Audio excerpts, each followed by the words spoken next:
নমস্কার, কেমন আছেন সবাই? আমি সুজাতা। আমি খুব ভালো আছি। নিশ্চয় আপনাদের পুজো খুব ভালো কাটছে। আমারও এখানে মোটামুটি কাটছে, জানেন।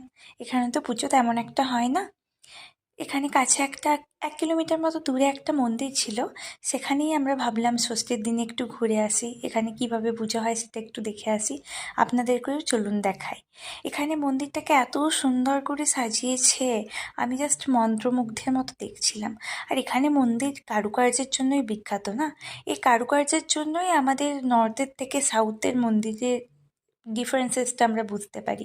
এখানে গেটে ঢোকার আগে সবাই কিন্তু চৌকাঠে প্রণাম করে তারপর ঢোকে, জানেন। এটা খুব ভালো একটা, এখানে আমি এসে শিখেছি।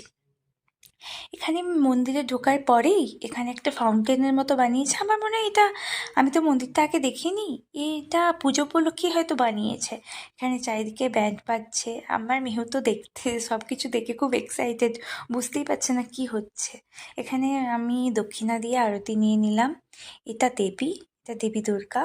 এখানে আমাদের দেবীদের রূপের থেকে এখানের দেবী দেবতার তো অন্যরকম, কিন্তু মা তো মাই হয়, তাই না।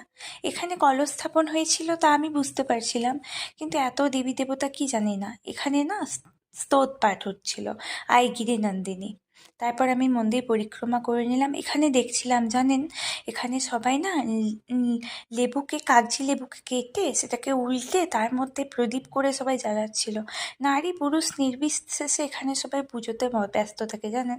আমরা প্যান্ডেলে বা মন্দিরে যেমন দেবী দুর্গাকে দর্শন করতে যাই, এখানে মেনলি যাই পুজো করতে। সবাই এখানে পুজোতে ব্যস্ত ছিল, জানেন। এটা একটা ষষ্ঠীর ব্লগ, কেমন লাগলো জানাবেন।